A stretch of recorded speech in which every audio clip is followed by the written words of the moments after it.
धन्यवाद सभापति महोदय, आपने मुझे मांग संख्या 41 और 42 पर बोलने का मौका दिया। सबसे पहले तो मैं मेरी विधानसभा क्षेत्र के तहसील भानीपुरा में शुक्रवार 28 फरवरी को हुई भयंकर ओलावृष्टि से किसानों की फसलों को जो भारी नुकसान हुआ है, खेतों में फसलें पूरी तरह बिछ गई है, फसलें पूरी तरह से बर्बाद हो गई है, तो मैं आपके माध्यम से सरकार से ये निवेदन करना चाहूँगा कि इसका सर्वे कराकर किसानों को मुआवजा दिलाने का, राहत देने का कष्ट करें। माननीय सभापति महोदय, अभी मैं पक्ष विपक्ष की बातें सुन रहा था। सत्ता पक्ष के माननीय सदस्यों ने एक साल की उपलब्धियों के बारे में बहुत ही बढ़ चढ़कर अपना वक्तव्य दिया। मैं एक साल के कार्यकाल के दौरान मैं आपको एक छोटा सा तुलनात्मक एक बताना चाहूँगा। माननीय सभापति जी, मैं दिसंबर 22 में उपचुनाव में चुनकर इस सदन में आया था और नवंबर 23 में आम चुनाव हो गए। मुझे लगभग 8-9 महीने ही काम करने का मौका मिला। मैं आपको बताना चाहूँगा कि इस थोड़े से समय में हमारे जननायक लोकप्रिय अशोक गहलोत जी की सरकार में 5 दर्जन लगभग 60 ट्यूबवेल मैंने इतने कार्यकाल में स्वीकृत कराए और लगभग 50 ट्यूबवेल शुरू भी हो गए। चुनाव की घोषणा हो गई, सरकार बदल गई और 1 दर्जन के लगभग जो ट्यूबवेल अधूरे रहे, सरकार ने समीक्षा के नाम पर उन पे रोक लगा दी और वो आज भी लंबित है। और पिछले बजट में सरकार ने घोषणा करी कि हर विधानसभा क्षेत्र में 10-10 ट्यूबवेल कराए जाएंगे। 10-10 ट्यूबवेल की घोषणा थी और 10-10 ट्यूबवेल के प्रस्ताव मांगे गए डिपार्टमेंट से और 5-5 ट्यूबवेल स्वीकृत किए गए। और ये सही है कि नहीं, आपके नहीं खुदे होंगे, मेरे काम शुरू हो गए। 5 ट्यूबवेल है, 1-2 जगह उन्होंने चिन्हित कर ली, 1-2 शुरू भी हो गए। नहीं, जो हुआ है जो तो है, ये जो हकीकत है। और इस दरमियान विभाग ने आपके यहाँ अगेंस्ट फेलियर ट्यूबवेल के प्रस्ताव यहाँ भिजवाए हैं। जनता को भारी परेशानी हो रही है, तो मैं आपसे निवेदन करूंगा, पातलीसर छोटा, पातलीसर बड़ा, राणासर बीकान, सोनपालसर, भानुदा, बाडा की डाणी, सिकराली, आमूसर, बरजांगसर, उडेरा और मेलूसर में 1-1 और पाबूसर व बलरामपुरा में 2-2 ट्यूबवेल अगेंस्ट फेलियर के आपके पास प्रस्ताव आए हैं। कृपा करके आप इनको स्वीकृत करा के और जनता को राहत देने का काम करें, ये आपसे मैं निवेदन करता हूं।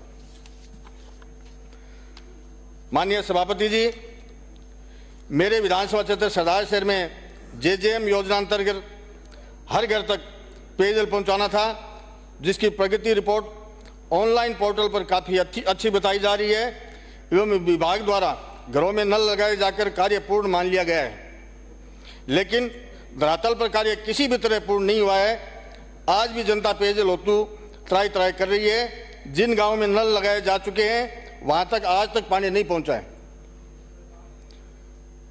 मेरे विधानसभा क्षेत्र में 23 OSR बनाए जाने प्रस्तावित थे, जिनकी अनुमानित लागत 1086 लाख रुपए है, लेकिन उक्त 23 OSR का आज तक टेंडर भी नहीं हो पाया है, जबकि नियमानुसार उक्त कार्य 2024 में पूर्ण हो जाना चाहिए था। दूसरी तरफ सरकार जल जीवन मिशन की सफलता का ढिंढोरा पीटती जा रही है, इसलिए मेरे विधानसभा क्षेत्र में जल जीवन मिशन के तहत धरातल पर तुरंत प्रभाव से कार्य कर गांव में पेयजल पहुंचाया जाए। माननीय सभापति जी, इसके अतिरिक्त मेरे विधानसभा क्षेत्र में सिकराली, बलरामपुरा, नैनासर, सुमेरिया, बुक्कलसर बड़ा, बोजरासर, रंगाईसर, दूलरासर, रूपलीसर, बानीपुरा, सारसर, गिड़गिचिया में भी OSR की सख्त आवश्यकता है।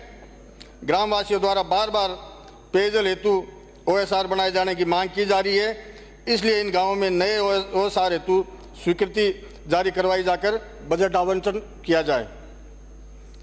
माननीय सभापति जी, चूरू जिले को मरुस्थली क्षेत्र में शामिल किया गया है, जिसमें मेरा विधानसभा क्षेत्र सरदार शहर भी सम्मिलित है। मेरे विधानसभा क्षेत्र में पेयजल और पशुओं के पानी की भयंकर समस्या है।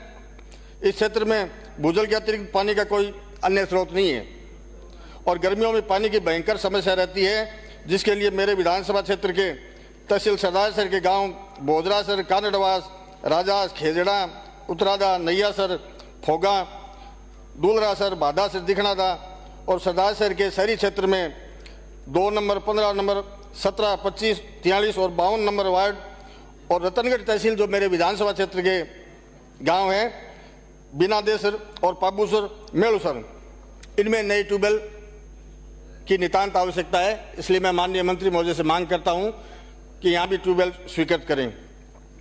दूसरा, अभी हाकम जी ने भी कहा और जाकिर जी ने, माननीय विधायक जी ने भी कहा, माननीय मंत्री जी, ये जो हैंडपंप आपने बजट में घोषणा करी है, मेरे यहाँ पानी काफ़ी गहरा है, वहाँ हैंडपंप सक्सेस नहीं है। इसलिए मैं आपसे निवेदन करूँगा कि हैंडपंप की जगह सिंगल फेज ट्यूबवेल, चूँकि डिपार्टमेंट ने ये बंद कर दिए हैं, और सिंगल फेज ट्यूबवेल की सबसे बड़ी समस्या है कि न तो PHD ने इसको मना कर दिया, न पंचायतें न नगर पालिका उनका बिल भरती है, न रख रखाव करती है। तो इसमें कोई आप ऐसा रास्ता निकालें जहाँ जरूरत हो। हम विधायक कोटे से भी सिंगल फेज ट्यूबवेल दे सकते हैं, लेकिन उसका रख रखाव और जहाँ बिल की बात आती है वहाँ समस्या, मेन समस्या वहाँ आती है। इसलिए ये भी आपसे निवेदन करना चाहूँगा कि इस पर भी आप गंभीरता से गौर करें। दूसरा, माननीय सभापति जी, धरनासर से सरदार शहर की सप्लाई के लिए मुख्य पाइपलाइन जो 1100 mm डाया जो 25 साल पहले बिछाई गई थी, इसका डिजाइन पीरियड भी पूर्ण हो चुका है। पाइपलाइन जगह जगह से लीकेज हो चुकी है, कुछ जगह हाईवे के नीचे आने के कारण रिपेयर नहीं हो रही है। सरदार शहर की पेयजल सप्लाई की लाइफलाइन कही जाने वाली पाइपलाइन हेतु इस कार्य को आगामी बजट में शामिल कर स्वीकृति दिलाने का श्रम करें। माननीय सभापति जी, मेरे विधानसभा क्षेत्र सरदार शहर में गत सरकार द्वारा सिंचाई हेतु नहरी क्षेत्र में 58 गांवों के रकबे को सिंचित क्षेत्र में शामिल किया गया था। बस आधे मिनट में सभापति जी, मेरे विधानसभा क्षेत्र में विस्तृत कृषि भूभाग है, जिसके सिंचित क्षेत्र होने से कृषि आय में बढ़ोतरी होगी और प्रदेश अन्न के क्षेत्र में आत्मनिर्भर बनेगा तथा कृषि उत्पाद के निर्यात में राज्य सरकार की GDP में आशातीत बढ़ोतरी होगी। वर्तमान में इस कार्य में कोई प्रगति नहीं हुई है, ना तो उक्त नहरी रकबे को बढ़ाने हेतु DPR तैयार हुई और न ही खाला व नहर निर्माण हेतु विभाग द्वारा आज तक कोई प्रस्ताव तैयार किया गया है। इसलिए मैं अपनी क्षेत्र में पूर्ववर्ती सरकार द्वारा घोषित सिंचित रकबे के अनुसार DPR तैयार करने, नहर एवं खाला निर्माण करने हेतु स्वीकृति जारी एवं बजट आवंटित करने की मांग करता हूँ। बहुत बहुत धन्यवाद।